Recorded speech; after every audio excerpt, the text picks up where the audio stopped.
6-ാം നൂറ്റാണ്ടിലെ ആശയങ്ങൾ പേറി നടക്കുന്ന കാടന്മാരെന്ന് വിളിക്കുന്ന ഏതോ നൂറ്റാണ്ടിൽ ജീവിച്ച് അന്ധവിശ്വാസികളെന്ന് നമ്മളെ കളിയാക്കുന്നവരോട് അള്ളാഹു നമ്മളെ ഓർമ്മപ്പെടുത്താണ്, കുൻതും ഖൈറ ഉമ്മ, നിങ്ങളാണ് ഏറ്റവും ഉത്തമമായ സമുദായം. സഹോദരങ്ങളെ, അത് മുഹമ്മദ് എന്ന പേര് കൊണ്ട് കിട്ടൂല, ഫാത്തിമ, ഖദീജ, ജസ്ല എന്ന പേര് കൊണ്ടല്ല നമ്മൾ ഉന്നതമാകുന്നത്. കുൻതും ഖൈറ ഉമ്മ ഉഖ്രിജതു ലിന്നാസ്, ജനങ്ങൾക്ക് വേണ്ടി പുറപ്പെടുവിക്കപ്പെട്ട ഏറ്റവും ഉത്തമ സമുദായമാണ് നിങ്ങൾ. അതെപ്പോഴാണ് സഹോദരങ്ങളെ? തഅ്മുറൂന ബിൽ മഅറൂഫ്, നന്മ കൊണ്ട് കൽപ്പിക്കുക, വതൻഹൗന അനിൽ മുൻകർ, മോശമായ കാര്യങ്ങൾ വിരോധിക്കുമ്പോൾ, ദുരാചാരങ്ങളെ വിരോധിക്കുമ്പോൾ, സദാചാരം കൽപ്പിക്കുമ്പോഴാണ് നിങ്ങൾ ഏറ്റവും ഉത്തമന്മാരാകുന്നത്. പേര് കൊണ്ടല്ല നമ്മൾ ഉത്തമന്മാരാകും. ഈ സമുദായത്തെ ഏറ്റവും ഉത്തമ സമുദായം, ജനങ്ങൾക്ക് വേണ്ടി പുറപ്പെടുവിക്കപ്പെട്ട ഏറ്റവും ഉത്തമ സമുദായമാണ് നിങ്ങളെന്ന് ഈ പ്രപഞ്ചത്തിന്റെ സൃഷ്ടാവായ അള്ളാഹു വിശ്വാസികളെ അഭിസംബോധന ചെയ്തുകൊണ്ട് പറയുമ്പോൾ അവിടെ ഏൽപ്പിക്കപ്പെടുന്നത് വലിയ ഉത്തരവാദിത്തമാണ്. ഒരു അലങ്കാരമായിട്ടല്ല നിങ്ങൾ ഉത്തമ സമുദായമാണ് എന്ന് നമ്മളോട് പറഞ്ഞത്, ഒരു ഉത്തരവാദിത്തമായിട്ടാണ്. എന്താണ് ആ ഉത്തരവാദിത്തം? സദാചാരം കൽപ്പിക്കുന്ന, നന്മ കൽപ്പിക്കുന്ന, നന്മയിലേക്ക് ക്ഷണിക്കുന്ന, തിന്മ വിരോധിക്കുന്ന, തിന്മയെ തൊട്ട് താക്കീത് ചെയ്യുന്ന ഒരു കൂട്ടം ആളുകൾ, അവരാണ് വിശ്വാസികൾ കേട്ടോ. വതുഅ്മിനൂന ബില്ലാഹ്, അതല്ലാത്ത കുറെ ആളുകൾ ഇവിടെ ഉണ്ട്, നന്മയിലേക്ക് കൽപ്പിക്കുന്ന, തിന്മ വിരോധിക്കുന്ന മറ്റാളുകൾ ഇവിടെ ഉണ്ട്. പക്ഷേ അവരില്ലാത്തൊരു വ്യത്യാസം നമുക്കുന്നുണ്ട്. എന്താണ്? വതുഅ്മിനൂന ബില്ലാഹ്, അല്ലാഹുവിൽ അടിയുറച്ച് വിശ്വസിക്കുന്നവരാണ്. അതുകൊണ്ട് സഹോദരങ്ങളെ, ആ ഒരു അള്ളാഹു നമുക്ക് നൽകിയ ഉത്തരവാദിത്തമാണത്, ഒരു അലങ്കാരമല്ല. ഖൈറ ഉമ്മ എന്ന പദം, നിങ്ങൾ ഏറ്റവും ഉത്തമ സമുദായമാണ് എന്ന പദം, അതൊരു അലങ്കാരമായി കിട്ടിയതല്ല. അത് നമ്മൾ ഏൽപ്പിച്ചപ്പെട്ട ഉത്തരവാദിത്തം നിർവഹിക്കുമ്പോഴാണ് നമ്മൾ ഏറ്റവും ഉത്തമ സമുദായമായി മാറുന്നത്. അള്ളാഹു ഹുവജ്തബാക്കും, അവൻ നിങ്ങളെ തെരഞ്ഞെടുത്തു, നിങ്ങളെ മുസ്ലിങ്ങളെ തെരഞ്ഞെടുത്തു. വമാ ജഅല അലൈക്കും ഫിദ്ദീനി മിൻ ഹറജ്, ഈ 6-ാം നൂറ്റാണ്ടിലെ ആശയമെന്ന് പറഞ്ഞ് ആളുകൾ കളിയാക്കുന്ന ഈ പ്രാകൃത മതം, ആ പ്രാകൃത മതത്തിൽ അള്ളാഹു ഒരു പ്രയാസവും ഈ ദീനിൽ അള്ളാഹു നിങ്ങൾക്ക് നിശ്ചയിച്ചിട്ടില്ല എന്നാണ്. വമാ ജഅല അലൈക്കും ഫിദ്ദീനി മിൻ ഹറജ്, ഒരു പ്രയാസം ഈ മതത്തില്ല. ഈ മതം എന്തൊക്കെ നിങ്ങളോട് കൽപ്പിക്കുന്നുണ്ടോ അതൊക്കെ മനുഷ്യന്റെ എളുപ്പത്തിന് വേണ്ടിയാണ്, സൗകര്യത്തിന് വേണ്ടിയാണ്, സമൂഹമായി ജീവിക്കുന്ന മനുഷ്യന്റെ ജീവിതം എളുപ്പമാക്കാൻ വേണ്ടിയാണ് ചില കാര്യങ്ങളെ അള്ളാഹു ഹലാലാക്കിയത്, ചില കാര്യങ്ങളെ അള്ളാഹു ഹറാമാക്കിയത്. അത് നമ്മുടെ നന്മക്ക് വേണ്ടിയാണ്. നമ്മളെ സൃഷ്ടിച്ച, നമ്മളെ സംവിധാനിച്ച, നമ്മുടെ വികാരങ്ങളെ രൂപപ്പെടുത്തുന്ന, നമ്മളെ ബ്രെയിനിനെ ഡെവലപ്പ് ചെയ്ത, അതിന്റെ സോഫ്റ്റ്വെയർ ഇൻസ്റ്റാൾ ചെയ്ത അള്ളാഹുവാണ് നമുക്ക് നിയമം ഉണ്ടാക്കി തന്നത്. അള്ളാഹുവിന്റെ ഹലാലുകളും ഹറാമുകളും അതൊരു പ്രയാസത്തിനുള്ളതല്ല. വമാ ജഅല അലൈക്കും ഫിദ്ദീനി മിൻ ഹറജ്, ഈ മതത്തിൽ ഒരു പ്രയാസവും അവൻ നിങ്ങൾക്ക് ഉണ്ടാക്കിയിട്ടില്ല എന്നാണ്. എന്നിട്ടോ മില്ലത അബീക്കും ഇബ്രാഹിം, ഓർമ്മപ്പെടുത്തുകയാണ്, മില്ലത അബീക്കും ഇബ്രാഹിം, നിങ്ങളുടെ പിതാവായ ഇബ്രാഹിമിന്റെ മാർഗമാണത്. എന്താണ് സഹോദരങ്ങളെ ഇബ്രാഹിമിന്റെ മാർഗം? മഹാനായ ഇബ്രാഹിം നബി അലൈഹി സ്വലാം ജീവിതത്തിൽ ഒട്ടേറെ പ്രതിസന്ധികളിലൂടെ കടന്നുപോയ മനുഷ്യനാണ്. ഒരു മനുഷ്യൻ ഏറ്റവും കൂടുതൽ സ്നേഹമുള്ള മാതാപിതാക്കളിൽ പരീക്ഷിക്കപ്പെട്ടവൻ, ഭാര്യയുടെയും സന്താനത്തെയും വിഷയത്തിൽ ജീവിതത്തിന്റെ വാർദ്ധക്യത്തിൽ ഒരു കുഞ്ഞു ലഭിക്കുകയും ആ കുഞ്ഞിനെയും ഉമ്മയെയും ആരോരുമില്ലാത്ത ഒരു സ്ഥലത്ത് ഉപേക്ഷിച്ച് പോകണമെന്ന് പറയുമ്പോൾ, ഇന്ന് കുട്ടീനെ നിങ്ങൾ ഡ്യൂട്ടി കഴിഞ്ഞ് വരുമ്പോൾ കുട്ടീനെ സ്കൂളിൽ നിന്ന് എടുക്കണം എന്ന് പറഞ്ഞിട്ട് ബസ്സാരനോട് വിളിച്ചിട്ട് ഇന്ന് നിങ്ങൾ കുട്ടീനെ പിക്ക് ചെയ്യേണ്ട, ഞാൻ എടുത്തോണ്ട് എന്ന് നമ്മൾ ഇൻഫോം ചെയ്തിട്ട് ആ ഒരു 4 മണിക്ക് സ്കൂളിൽ എത്താൻ പറ്റാത്ത രൂപത്തിൽ നമ്മൾ എവിടെയെങ്കിലും കുടുങ്ങിക്കിടന്നാൽ നമുക്കുള്ള ബേജാറത്രയുടെ സഹോദരങ്ങളെ, നമ്മൾ 4:30 സ്കൂൾ കുട്ടിയെടുക്കാൻ ചെല്ലാന്ന് പറഞ്ഞിട്ട് ആ 4:30 അവിടെ എത്താൻ പറ്റാത്ത രൂപത്തിൽ നമ്മൾ എവിടെയെങ്കിലും അകപ്പെട്ടാൽ നമുക്കുണ്ടാകുന്ന ഒരു ബേജാറുണ്ട്.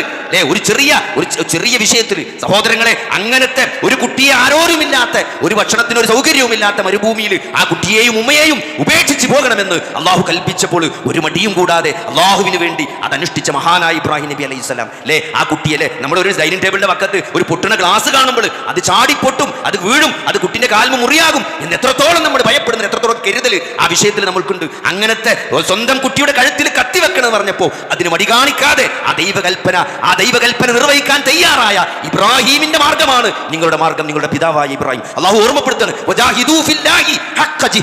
നിങ്ങൾ അള്ളാഹുവിന്റെ മാർഗത്തിൽ എന്ത് ചെയ്യേണ്ടി വരും? സമരം ചെയ്യേണ്ടി വരും, ത്യാഗ പരിശ്രമങ്ങളിൽ ഏർപ്പെടേണ്ടി വരും. ആ മഹാനായ ഇബ്രാഹിം നബിയുടെ മാർഗത്തിലാണ് നിങ്ങളുള്ളത്. അതുകൊണ്ട് സഹോദരങ്ങൾ, എന്തിനാണിത്? മുസ്ലിമീൻ, അവനാണ് നിങ്ങൾക്ക് മുസ്ലിം എന്ന പേര് നൽകിയത്. ഇന്ത്യൻ ഭരണഘടന നിങ്ങൾക്ക് നൽകിയ പേരല്ല മുസ്ലിം എന്നുള്ളത്. ഇവിടെ ഏതെങ്കിലും മനുഷ്യാവകാശ പ്രവർത്തകനിട്ട പേരല്ല, ഏതെങ്കിലും ആന്ത്രോപോളജിസ്റ്റ് ഇട്ട പേരല്ല മുസ്ലിം എന്നത്. മുസ്ലിം എന്ന് നിങ്ങൾക്ക് പേരിട്ടത് അല്ലാഹു സുബ്ഹാനഹു വ തആലയാണ്. അല്ലെങ്കിൽ ചില പണ്ഡിതന്മാർ പറയുന്ന രൂപത്തിലാണെങ്കിൽ ഇബ്രാഹിം നബി അലൈഹി സ്വലാമാണ്. ഹുവ സമ്മാക്കുമുൽ മുസ്ലിമീൻ, അവൻ നിങ്ങൾക്ക് മുസ്ലിം എന്ന പേര് നൽകിയിരിക്കുന്നു. അതുകൊണ്ട് സഹോദരങ്ങളെ, ഈ പേര് ഇവിടെ ആരും കണ്ടുപിടിച്ച പേരല്ല. ഈ പ്രപഞ്ചത്തിന്റെ സൃഷ്ടാവായ അല്ലാഹു സുബ്ഹാനഹു വ തആല, അല്ലാഹുവിനെയും അവന്റെ പ്രവാചകന്മാരെയും അനുസരിച്ച് ജീവിക്കുന്ന ആളുകൾ എന്ന നിലക്ക് അല്ലാഹു നമുക്ക് നൽകിയ അലങ്കാരമാണ്, ഉത്തരവാദിത്തമാണ് മുസ്ലിം എന്ന പേര്. അള്ളാഹുവിനോടും റസൂലിനോടും കൂറുള്ളവൻ, വിധേയത്വമുള്ളവൻ, അനുസരണയുള്ളവൻ എന്ന അർത്ഥത്തിലുള്ള മുസ്ലിം എന്ന പേര്. ഹുവ സമ്മാക്കുമുൽ മുസ്ലിമീൻ, അവൻ നിങ്ങൾക്ക് മുസ്ലിം എന്ന പേര് നൽകിയിരിക്കുന്നു. മിൻ ഖബ്ലു, ഇപ്പൊ മാത്രമല്ല ഇതിന് മുമ്പും അങ്ങനെ തന്നെയാണ്. അവർ വിശ്വാസികൾക്ക് അള്ളാഹു നൽകിയ പേരതാണ്. വഫീ ഹാദാ ലിയകൂനർ റസൂലു അലൈക്കും, എന്തിനാണ് ലിയകൂനർ റസൂലു അലൈക്കും, നിങ്ങളുടെ മേൽ റസൂലിന് ഷഹീദൻ, സാക്ഷിയാകാൻ വേണ്ടി. സഹോദരങ്ങളെ, ആ റസൂൽ സല്ലല്ലാഹു അലൈഹി വസല്ലമ 23 വർഷത്തെ ജീവിതം നമ്മുടെ മുമ്പിൽ കൃത്യമായി ജീവിച്ച് കാണിച്ചത് നമുക്ക് മാതൃകയാകാനാണ്. ലഖദ് കാന ലക്കും ഫീ റസൂലില്ലാഹി ഉസ്വത്തുൻ ഹസന, ഏറ്റവും ഉത്തമമായ മാതൃക പ്രവാചകനിലുണ്ട് എന്ന് പഠിപ്പിച്ച ആ പ്രവാചകൻ നമുക്ക് വേണ്ടി 23 വർഷം പ്രവാചകനായി സഹാബത്തിനിടയിൽ ജീവിച്ചു. ആ സഹാബികൾ പ്രവാചകന്റെ ജീവിതം ഒപ്പിയെടുത്ത് അതിനെ അതേപോലെ ജീവിച്ച് താബിയങ്ങൾക്ക് കാണിച്ചു കൊടുത്തു.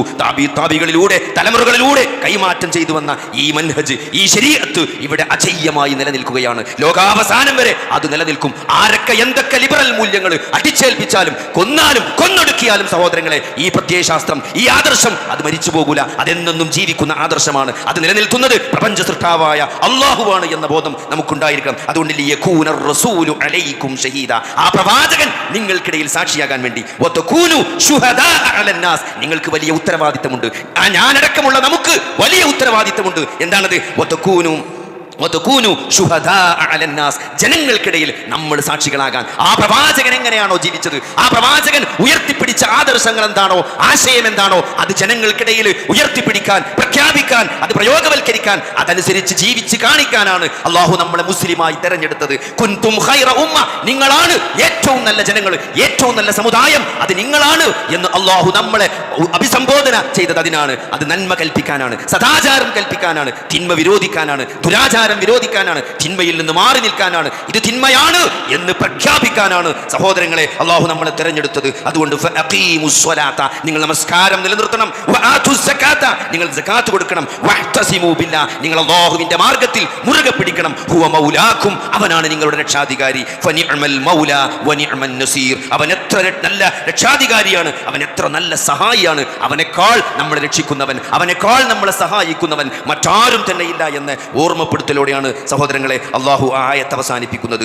അതുകൊണ്ട് ഇത് വലിയ ഉത്തരവാദിത്തമാണ്. അള്ളാഹു നമ്മളെ ഏൽപ്പിച്ച ഈ ഉത്തരവാദിത്തം കൃത്യമായി നന്മയിലേക്ക് ക്ഷണിക്കുന്ന, തിന്മയെ വിരോധിക്കുന്ന ആളുകൾ, അതാരൊക്കെ എന്തൊക്കെ ഭൗതിക ഭീകരവാദമാണെന്ന് പറഞ്ഞാലും, അത് തീവ്രവാദമാണെന്ന് പറഞ്ഞാലും, നിങ്ങളുടെ ആശയം അത് കാടനാണ്, പഴഞ്ചനാണ്, പ്രാകൃതമാണെന്ന് പറഞ്ഞ് കളിയാക്കിയാലും, ഇത് അള്ളാഹുവിന്റെ നിയമമാണ്, ഇത് അള്ളാഹുവിന്റെ ആദർശമാണ്. നമ്മളാരും റിസർച്ച് നടത്തി, വട്ടമേശ സമ്മേളനം നടത്തി, നമ്മൾ കൂടി ആലോചിച്ച് കണ്ടുപിടിച്ച ആദർശങ്ങളല്ല, ആശയമല്ല. ഈ പ്രപഞ്ചത്തിന്റെ സൃഷ്ടാവ് കാലാകാലങ്ങളായി പ്രവാചകന്മാരിലൂടെ, വേദഗ്രന്ഥങ്ങളിലൂടെ നാളിതുവരെ അവതരിപ്പിച്ച, ആളുകൾ ജീവിച്ചു പോന്ന മഹത്തായ ഇസ്ലാമിന്റെ ആദർശമാണ്. അതാണ് നമ്മൾ പിൻപറ്റുന്നത്, അതനുസരിച്ചാണ് നമ്മൾ ജീവിക്കുന്നത്, അതാണ് നമ്മൾ പ്രബോധനം ചെയ്യുന്നത്, അതിനുവേണ്ടിയാണ് നമ്മൾ നിലനിൽക്കുന്നത്, അതിനുവേണ്ടിയാണ് നമ്മൾ ജീവിക്കുന്നത് എന്ന പ്രഖ്യാപനമാണ് സഹോദരങ്ങളെ ഒരു വിശ്വാസി ഈ ഒരു സാഹചര്യത്തിൽ നടത്തേണ്ടത്. അല്ലാഹു സുബ്ഹാനഹു വ തആല ഹക്ക് ഹക്കായി മനസ്സിലാക്കാനും ബാത്തിൽ ബാത്തിലായി മനസ്സിലാക്കാനും, ഹക്കിന്റെ ആളുകളായി അവസാന ജീവിതത്തിന്റെ അവസാന ശ്വാസം വരെ ഹക്കിന് വേണ്ടി നിലകൊള്ളാനും, ആ തൗഹീദിൽ അടിയുറച്ചുകൊണ്ട് ലാ ഇലാഹ ഇല്ലല്ലാഹ് എന്ന കലിമത്തു തൗഹീദ് ഉച്ചരിച്ചുകൊണ്ട് മരിക്കാനുള്ള തൗഫീഖ് നൽകുമാറാകട്ടെ. ലിബറലിസത്തിന്റെ ആളുകൾ അവരുടെ ആദർശം എത്രത്തോളം കാപട്യമാണ് എന്നത് അവരുടെ നിലപാടുകളിൽ നിന്ന് നമുക്ക് മനസ്സിലാകും. ഫ്രീഡം ഓഫ് എക്സ്പ്രഷൻ, അല്ലെങ്കിൽ എല്ലാവർക്കും അവരുടെ ആദർശങ്ങൾ പറയാനുള്ള അവകാശമുണ്ട്, ഫ്രീഡം ഓഫ് സ്പീച്ച് ഉണ്ട് എന്ന് കൊട്ടിഘോഷിക്കുന്ന അവർ, അത് ഇസ്ലാം അല്ലാതെ നമ്മൾ എന്ത് സംസാരിക്കുകയാണെങ്കിലും അത്ര സമയമുള്ളൂ. ഇസ്ലാമിൻ്റെതായ ആദർശങ്ങൾ നമ്മൾ പറയുമ്പം അവിടെ ഒരു ഫ്രീഡമില്ല, ഒരു ഫ്രീ സ്പീച്ചുമില്ല. പ്രവാചകന്മാരെയും മതത്തെയും എല്ലാം പരിഹസിക്കുന്നതിനെന്തില്ല, അവർക്കൊരു തടസ്സവുമില്ല. അതേപോലെ തന്നെ സ്ത്രീ വസ്ത്രം ധരിക്കുമ്പോൾ, ഒരു സ്ത്രീ ശരീരം മൂടുമ്പോൾ അതവർക്ക് വലിയ പ്രയാസമാണ്. എന്നാൽ നഗ്നത പ്രദർശിക്കുമ്പോൾ അത് സ്വാതന്ത്ര്യമാണ്, അവകാശമാണ്, അത് പുരോഗമനമാണ്. അതുകൊണ്ട് സഹോദരങ്ങളെ, മൈ ബോഡി മൈ ചോയ്സ്, എൻ്റെ ശരീരം അത് എൻ്റെ ഇഷ്ടമാണ്. അവിടെ രണ്ട് ഇഷ്ടമുണ്ട് സഹോദരങ്ങളെ, അത് കാണിക്കാനുള്ള ഇഷ്ടമുണ്ട്, അത് മൂടാനുള്ള ഇഷ്ടമുണ്ട്. എൻ്റെ ശരീരം എൻ്റെ ചോയ്സ് എന്ന് പറയുമ്പോൾ അവിടെ രണ്ട് ചോയ്സ് ഇല്ലേ? ഒരാൾക്ക് അത് മൂടാനുള്ള ചോയ്സ് ഉണ്ട്, ഒരാൾക്ക് അത് ആർക്കും കാണിച്ചു കൊടുക്കാനുള്ള ചോയ്സ് ഉണ്ട്, ഒരാൾക്ക് എല്ലാവർക്കും കാണിച്ചു കൊടുത്ത് പ്രദർശിപ്പിച്ച് നടക്കാനുള്ള ചോയ്സും ഉണ്ട്. അത് രണ്ടും സ്വാതന്ത്ര്യമാണ്. അത് കവർ ചെയ്യുമ്പോൾ എന്തിനാണ് അതിനോട് ഒരു ഇൻടോളറൻസ് കാണിക്കുന്നത്? അത് തീവ്രവാദമാണ്, അത് മതമൗലികമാണ്, വാദമാണ്, തീവ്രവാദമാണ്, അത് പ്രാകൃത മതമാണെന്ന് പറഞ്ഞ് ഇൻസൾട്ട് ചെയ്യുന്നവർക്ക് അവർക്ക് എന്ത് നിലപാടാണ് സഹോദരങ്ങളെ സമൂഹത്തിലുള്ളത്? അതുകൊണ്ട് ഈ ലിബറൽ കാലത്തും നമ്മൾ കൃത്യമായി നമുക്ക് എന്തൊക്കെ ഭൗതികമായ നഷ്ടങ്ങളുണ്ടായാലും, അത് ജോലിയാകട്ടെ, സമ്പത്താകട്ടെ, അള്ളാഹുവിൻ്റെ ദീനനുസരിച്ച് നിലകൊള്ളുക, അള്ളാഹുവിനോടും റസൂലിനോടും കൂറുള്ളവനായിക്കൊണ്ട് ഈ ശരീഅത്തിൻ്റെ അനുശാസിക്കുന്ന മതനിയമങ്ങളെ, അള്ളാഹുവിൻ്റെ നിയമങ്ങളെ ഹലാലുകളായി കാണാനും ഹറാമുകളെ ഹറാമുകളായി കണ്ടുകൊണ്ട് അള്ളാഹുവിനോടും റസൂലിനോടും സ്നേഹമുള്ളവനായി, പൊരുത്തമുള്ളവനായി, വിധേയത്വമുള്ളവനായി ജീവിക്കാൻ ഒരു വിശ്വാസിക്ക് ഈ മതം നൽകുന്ന ഒരു തണലുണ്ട്, അല്ലെങ്കിൽ ആ സഹോദരൻ ഒരു ഇസ്സത്തുണ്ട്. വലില്ലാഹിൽ ഇസ്സത്തു വലി റസൂലിഹി. അല്ലേ, യുദ്ധം കഴിഞ്ഞ് മടങ്ങുമ്പം അബ്ദുല്ലാഹിബ്നു ഉബയ്യിബ്നു സുലൂല് പറഞ്ഞൊരു വാക്കുണ്ട്, ഞങ്ങൾ മദീനയിലെത്തട്ടെ, ലഉഖ്രിജന്നകും അഅസ്സു മിനൽ അദൽ. ഞങ്ങളെ മുനാഫിക്കുകളായ അവരെന്ത് ചെയ്യും? ഇസ്സത്തുള്ള ഞങ്ങൾ നിന്ദ്യന്മാരായ മുസ്ലിങ്ങളെ മദീനയിൽ നിന്ന് പുറത്താക്കും. യുദ്ധം കഴിഞ്ഞ് മടങ്ങുമ്പോൾ പറയാണ്, യുദ്ധത്തിന് മുസ്ലിങ്ങളപ്പം പോകുന്നതാണ് ചതിയന്മാർ, മുനാഫിക്കുകൾ. എന്നിട്ടോ യുദ്ധം കഴിഞ്ഞ് മടങ്ങുമ്പോൾ പറയണം, നാട്ടിൽ തിരിച്ചെത്തട്ടെ, നിങ്ങളെ ഞങ്ങൾ പുറത്താക്കും എന്ന് അബ്ദുല്ലാഹിബ്നു ഉബയ്യിബ്നു സുലൂലിന്റെ വാക്കുകൾക്ക് അള്ളാഹു സൂറത്തുൽ മുനാഫിഖൂൻ 8-ാമത്തെ ആയത്തിൽ ലോക മുസ്ലിങ്ങളെ മുഴുവൻ, ലോകാവസാനം വരെയുള്ള മുഴുവൻ മനുഷ്യരെയും ഓർമ്മിപ്പിച്ചുകൊണ്ട് അള്ളാഹു അവന്റെ വാദത്തിന് മറുപടി പറയുന്നുണ്ട്. അല്ലെ, ഇപ്പോൾ കുറച്ച് ആൾക്കാർ പറയുന്നുണ്ട് പൗരത്വ നിയമം കൊണ്ടും നിങ്ങൾ ഇവിടുന്ന് പുറത്താക്കും. ഇതൊന്നും തന്നെ പറയാൻ തുടങ്ങിയതല്ല. അബ്ദുല്ലാഹിബ്നു ഉബയ്യിബ്നു സുലൂല് അന്നേ മദീനക്കാരോട് പറഞ്ഞ വാക്കാണ്, നിങ്ങളെ പുറത്താക്കും എന്നുള്ളത്. അള്ളാഹു പറഞ്ഞ മറുപടി എന്താ? വലില്ലാഹിൽ ഇസ്സത്തു വലി റസൂലിഹി വലിൽ മുഅ്മിനീൻ. അള്ളാഹുവിനും റസൂലിനും വിശ്വാസികൾക്കുമാണ് പ്രതാപമുള്ളത്, ഇസ്സത്തുള്ളത്. അതുകൊണ്ട് സഹോദരങ്ങളെ, ഇസ്സത്ത് അത് ഇസ്ലാമിലാണ്, അത് അള്ളാഹുവിന്റെ മതത്തിലാണ്, അള്ളാഹുവിന്റെ ആദർശത്തിലാണ്. അതല്ലാത്ത ഒന്നിലാരെങ്കിലും ഇസ്സത്ത് അന്വേഷിച്ച് നടന്നാൽ അവനൊരിക്കലും സഹോദരങ്ങളെ ഇസ്സത്ത് കിട്ടൂല. അതുകൊണ്ട് ഇസ്സത്ത് നമ്മൾ ഒരു സുപ്പീരിയോറിറ്റി കോംപ്ലക്സ് ആണ് ഒരു വിശ്വാസിക്ക് വരേണ്ടത്. അതല്ലാതെ നമ്മളെന്തോ പഴഞ്ചൻ നിയമങ്ങളും പ്രാകൃത നിയമങ്ങളും 7-ാം നൂറ്റാണ്ട് 6-ാം നൂറ്റാണ്ടിലെ നിയമങ്ങളനുസരിച്ച് ജീവിക്കുന്നവനാണ് ഒരു വിശ്വാസി എന്ന ഒരു ഇൻഫീരിയോറിറ്റി കോംപ്ലക്സിലല്ല ഒരു വിശ്വാസി ജീവിക്കേണ്ടത് എന്ന് ഒരിക്കൽ കൂടി ഓർമ്മപ്പെടുത്തുകയാണ്. അല്ലാഹു സുബ്ഹാനഹു വ തആല യഥാർത്ഥ ഇസ്സത്തുള്ള ആളുകളിൽ അള്ളാഹുവിനും റസൂലിനുമാണ് ഇസ്സത്തുള്ളത് എന്ന, സത്യവിശ്വാസികൾക്കാണ് ഇസ്സത്ത് എന്നുള്ളത് അള്ളാഹുവിന്റെ ആയത്ത് അടിയുറച്ച് വിശ്വസിച്ചുകൊണ്ട് ആ പ്രതാപത്തിൽ ജീവിക്കാൻ അള്ളാഹു തൗഫീഖ് നൽകുമാറാകട്ടെ.